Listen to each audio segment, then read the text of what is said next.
All right, let me break your hopeless romantic ideas for one more time, okay? Man, I need a haircut.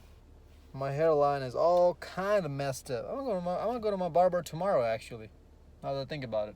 Anyways, so we often like to say that women in the 1950s, 40s, the marriage back then, the men back then had so good, right? The marriage was good, the women were so good. Nowadays, women are acting like hoes and this and that, and why can't they act like those women back then, right? This question right here should answer most of your questions. And that is, why do you think your great grandparents or even grandparents stayed this long together? What is the number one reason that attracted them toward each other? It's simple. It was a prearranged marriage, right? It's the fact that the men had incentives to get married. What's happening nowadays? Women are literally playing both sides of the field. There's two sides of women's hypergamy. Alpha Fs, beta bucks. Why do you think younger women from the age of 16 to 22, 23, 24 like the hot guy and want to go after them the most now? You really don't think women were like this before in the past? Do you really think gold, when I say gold digger, that gold, quote unquote, the word gold, do you really think that only comes in the form of money? No. Gold comes in form of attractiveness, money, status, alphaness even. I hate using the word alpha. Maturity, guidance. All of these are your resources as a man, right? And these are all considered to be gold to a woman. This is why the young chicks are effing the bad boys, quote unquote, the bad boys, the hot guy, the tall guy. Why? Because this is all signifying that he is a provider, that he is a protector. A guy who looks tall is automatically assumed to women, because they have bird brain heads, that he can provide and protect. That could not be farther from the truth, because we all know that you being tall has nothing to do with how much money you're going to make and how great of a fighter you're going to be. I mean, I guess your height can be an advantage in fights. Yeah, sure. But let's stick with money right now, right? Because men nowadays don't need to go out into the wild and fight off animals. We just live in a much better society now. But women have bird brain heads. Do they though? Or is it something deeper than that? It's something way deeper than that, fellas. This is thousands of years of evolution that's built in women's head.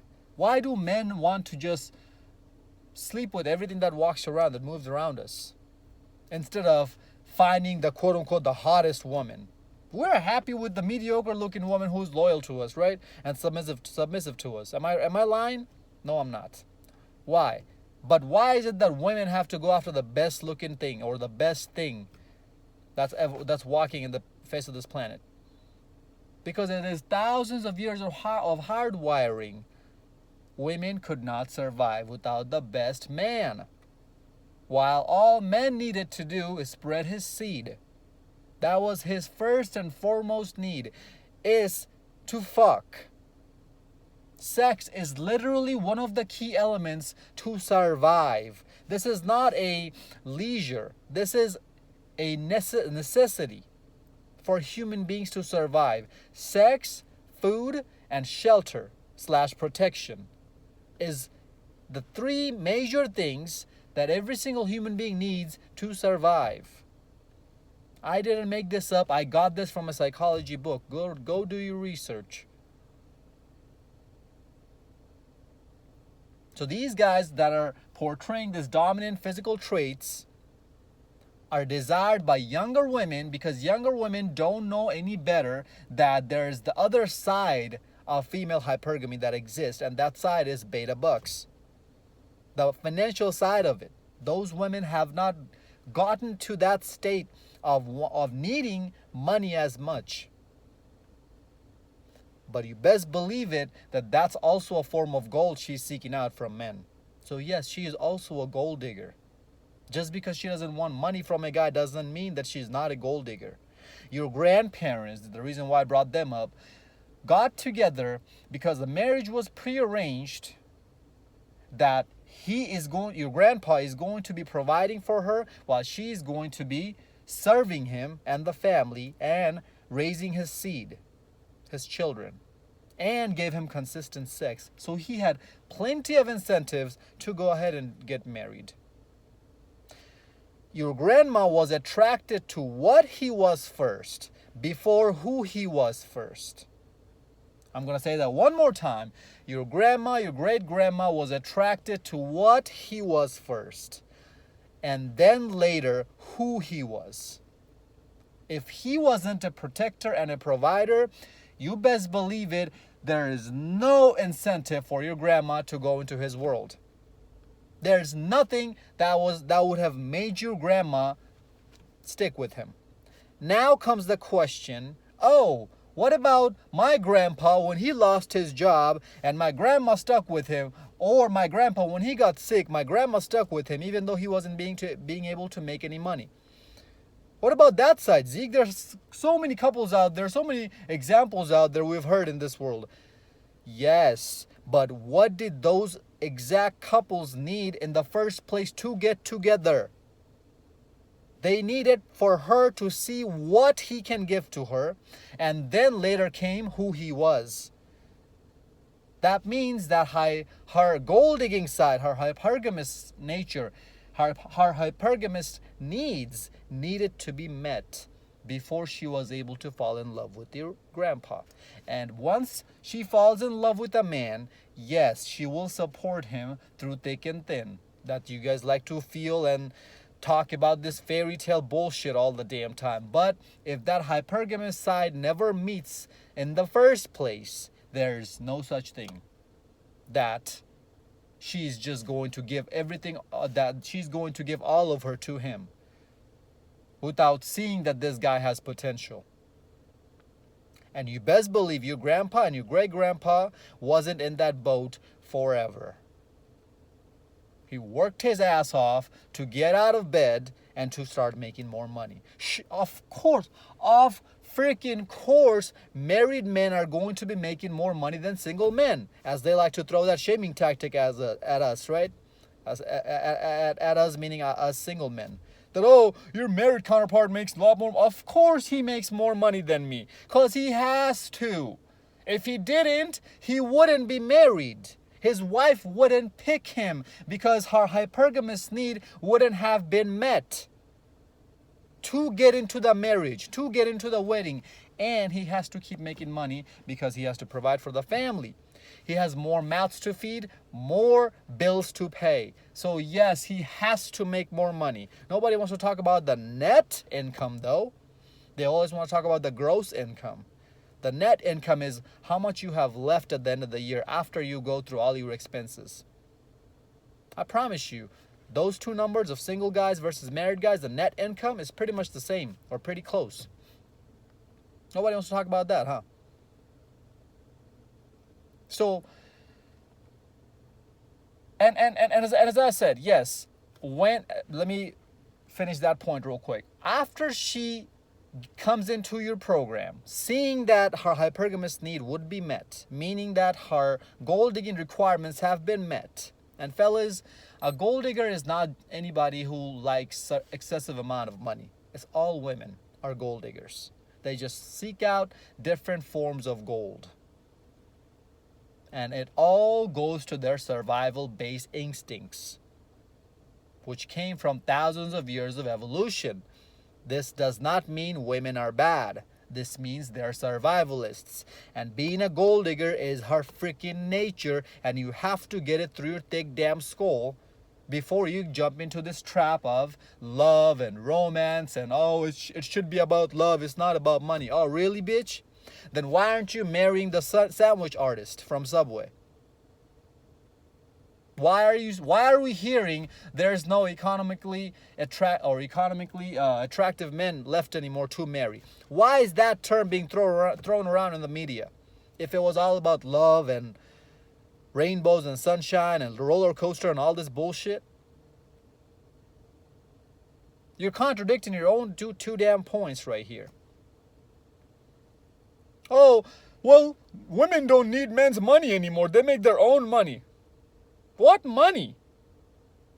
Uber Eats made a tweet on Twitter that said women worldwide combined makes $18 trillion while they spend $28 trillion.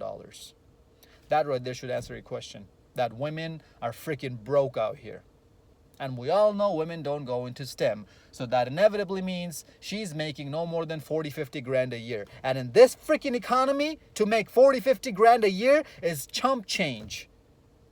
You gonna survive with that as a married couple or as a woman even with compulsive decision-making abilities to where you go out and shop everything that you see that looks nice? Good freaking luck, lady. Women are broke. Sure, they have more college degrees than men, but these college degrees are freaking useless. Oh, bitch, you got the audacity to tell me that I'm broke? That's why I'm making this video? Oh, Zeke, you're just broke. You can't afford to date a woman. Bitch, please. I'm an aerospace engineer, a real estate investor, a pilot in training. All by the age of early 20s. I'm not going to give you my age on this one because I want this video to get more views. But my religious viewers, my everyday viewers, you guys know how old I am. I'm still in my early 20s. I'm damn near pushing 6-figure right now, as we speak. I'm not broke. Which comes to my next point, as I was saying, incentives. Sure, it's good to tell my men that strap up, get rich, make money, do this, do that. But why? Why should you? I'll tell you my answer.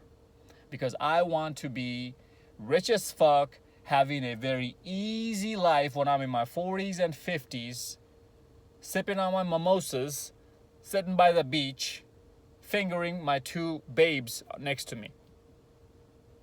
That's the life I want. And I know to get there, I need to have money.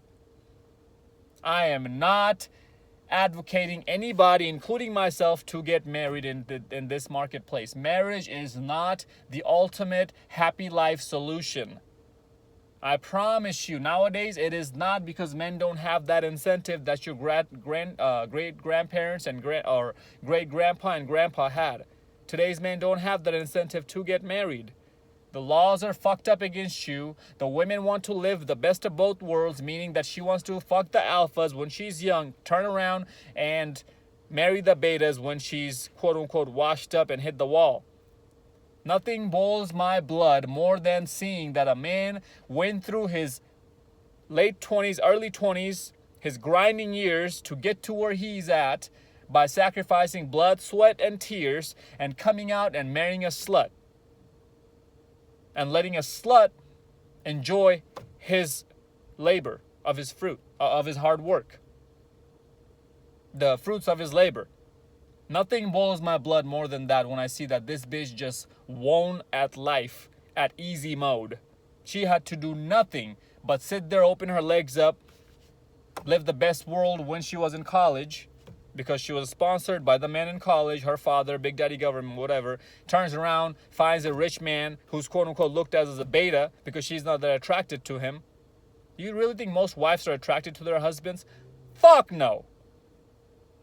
They tolerate having sex with them. How petty and sad does that sound? That this man went through his whole life trying to get to where he's at financially and building his life up, and now he's giving it away, or he's letting some chick come into his life and enjoy his labor, the fruits of his hard labor, who doesn't even admire him or isn't even that much attracted to him.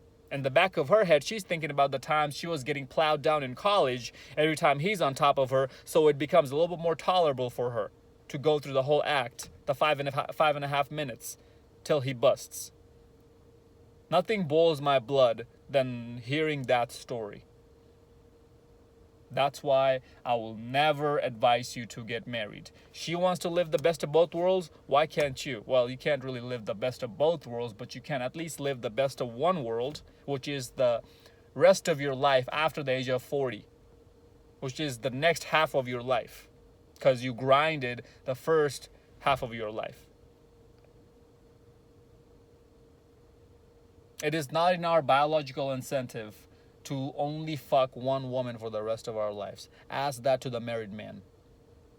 You're only thinking that your life is that you're gonna find all the answers to your life if you just get married and have a happy family. It's because you have never been married. Go talk to married men and ask them how happy they really are, and if they really found all the answers to their lives. So as I was saying, you're gonna turn around and marry up these kind of sluts? Hell no. Oh, she got her own money, so she doesn't need your money. As I just said, she always needs my money. Because the women who do have their money do not get married to men who make less money than them. So she's always looking at guys who make more than her. Inevitably, that should tell you right then and there that women are gold diggers, that marriage is just about money. It is about freaking money, gold, which comes in form of attraction, physical looks as well. But most importantly, money when she turns 29, 30, 31, because by that time, she finally starts realizing her value is dropping. And she can't keep living this best of both worlds lifestyle anymore. Bills are raking up. She needs to settle down, quote unquote, find a man who's going to sponsor her life. When she's young, she doesn't have that incentive because she has her dad to pay for all that. Well, dad's getting old now. Somebody else got to pay for it now. That's why the average age of women getting married is 29, 28, 30, 31. Because at that age, her beauty starts to fade. And she's not going to keep getting sponsored by men as much as she was when she was 21, 22. And she sees that. Women who are 30, 35 know this. And they will argue with me till the cows come home, or till their counterparts who look like snow cows come home. But they'll never admit it because it's the truth and it hurts to admit it. That's why they'll get on TikTok and shame us into marrying them, because it's all their benefit. Men need to man up. Men need to marry up. Men need to make more money so that what? So that we go and serve these sluts? You guys don't see that all this agenda that's being thrown around on the YouTube, on media, that men gotta take responsibility, men gotta do this, men gotta be better. It's just to please the women. Sure, if the woman was a virgin, at least I would have some sort of incentive to please her ass. Other than that, I'm doing what I have been doing. Make money, attract these bitches with my money, keep my attention and my investments as low as I can. Keywords right there, as low. That means I'm still investing something, just not as much. Fuck them, keep it moving, and the cycle repeats and the train keeps moving on. Because a pretty face is a dime a dozen. A guy like me is not.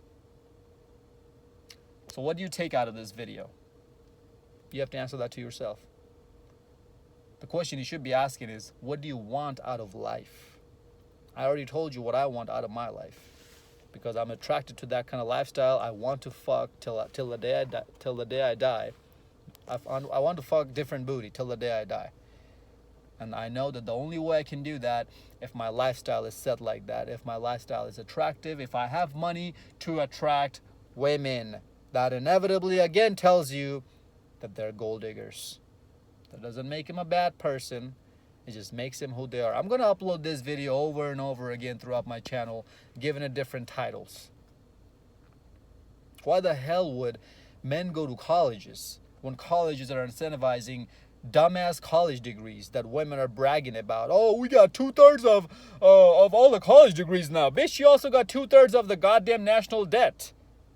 1.5 trillion is the total college student loan debt. And 929 billion is held by women. Yeah, miss me with that flex now, you dumb cunt. Your college degree I can take your college degree and wipe my ass with it. That's how much it means. That's how much that's how much worth it has. Ain't nobody give a shit about your nursing degree, your goddamn underwater basket weaving degree, social work degree. Who the hell cares? My bachelor degree in aerospace engineering is more important than your PhD in psychology, bitch. Yeah, exactly. Suck on that. How does that feel? That you went to school for 8 freaking years and still got a degree that's at a lower value than mine that I got in 4 years. Men need incentives to keep doing what we had been, to keep being better. Back in the days, women were the incentive. Nobody wants to admit it, but men do things because they're motivated by pussy. Not even money as much as pussy. But now that the pussy is literally maximizing the both sides of hypergamy, which is alpha fucks and beta bucks, your average man does not have that incentive anymore. Nobody wants to talk about the alpha fuck side of the hypergamy. They always want to talk about, oh, just make more money, bro. You'll get her. You get her when you make more money if you're not a good-looking guy for only one night or 1 week at max. Then you throw her around and then you bring her best friend after that. You do not cuff her up. Because if the physical attraction isn't there, she will never, ever serve you, fall in love with you, and be there for you, regardless of how much money you make. And that was my very first freaking point about your grandparents. When they got sick, or when they got together, it was all about pre-arrangement. Meaning her hypergamous side needed to be met, and then came the attraction, the physical attraction, and or the emotional attraction, because we all know women are way more emotional than men. So after she knew that she's secure financially, now she could ease into letting herself get emotionally attached with him, and it helped if he was an actual alpha male, meaning that he knew what her role was, he knew how to keep her in check, and he knew how to be a man and what his role was. That's how the women became attached to him, fell in love with him, and that's when he lost his job, she still stuck around for a little while. Or for a long while, because she knew that I'm attached to this man. She knew I have my investments into this man. Nowadays, she has the incentive to dump his ass just like that if things go south, because she knows she's gonna get a golden parachute, which is half of his earnings from the divorce, and take his kids away. Back in the days, it was not like that. So the women had a lot to lose as well as the man. There's a lot more reasons, and this goes a lot deeper than that. I don't have enough time in one video. This is already 23 minutes in. But this is how your grandparents were able to work this out. That doesn't mean that women back then were wholesome by nature. They were wholesome by nurture. Because women, at the end of the day, by nature, are sluts. They have this dualistic mating strategy. If they practice it or not, what's the dualistic mating strategy? Alpha fucks, beta bucks. If they practice it or not, it depends on the nurturing. Depends on the environment, the society. And our society is incentivizing women to practice this dualistic mating strategy. It's that simple. It is that freaking simple. But women were always women, are still to the day women, and will always be this exact same woman that I just described. Because this all comes from thousands of years of evolution. This is hardware in the back of their head. And men will always have the same exact nature that we have always had. Regardless of how socially acceptable you make certain movements, how socialized men and women become, regardless of all that, that animal desires and instincts will always be inside of men and women. How you act upon it is what makes you who you are. But at the end of the day, marriage comes Mating and dating comes after those gold digging side has been met, and then the woman now has the opportunity to get attached to you. Without this, nothing will work. I'm beating the dead horse to the fucking death now. But I hope you guys get the freaking idea and stop thinking about this fairy tale Disney crap bullshit. That it's about love and whatnot. And do you know what else is happening nowadays? That's related to that prearranged marriages. That's exactly what's happening now. Women are looking out for the guys who make certain amount of monies, and based on that, she's arranging her own self to see if she's gonna go into his life or not. So it was always about a freaking transaction. It was always a business freaking deal, a business transaction. It was never about love, care, and all these other fairy tale words that you want to throw out. That comes later. Those take time to develop. But the first and very foremost thing is that business transaction. But for any business transactions to happen, what do we know? Both parties need to have an incentive for any business transaction to happen and to stay in place, in order, successfully. Nowadays, the men have zero incentive to get married. And that's why we're seeing society fall apart in front of our own damn eyes. I don't need to say anymore. Follow me on Instagram at Zeekpeak. And I hope you got something out of this informatively. And something you can apply to your own life. As I said, as a man, what do? You have to answer that for your own self. Sure, you can live a mediocre life, not worry too much about it, because you really don't need to. Because what's the point of making your life to that point or being that rich? But I answered to you what the point was to me, right? At least make 70, 80, 90 grand a year, at least, right? At least try to get to that. Your life is just going to be that much easier. That's all I want for you guys, is to have an easy, good, happy life. But I know that happiness is subjective, so you have to define what it means for yourself. And I'll see you on the next one.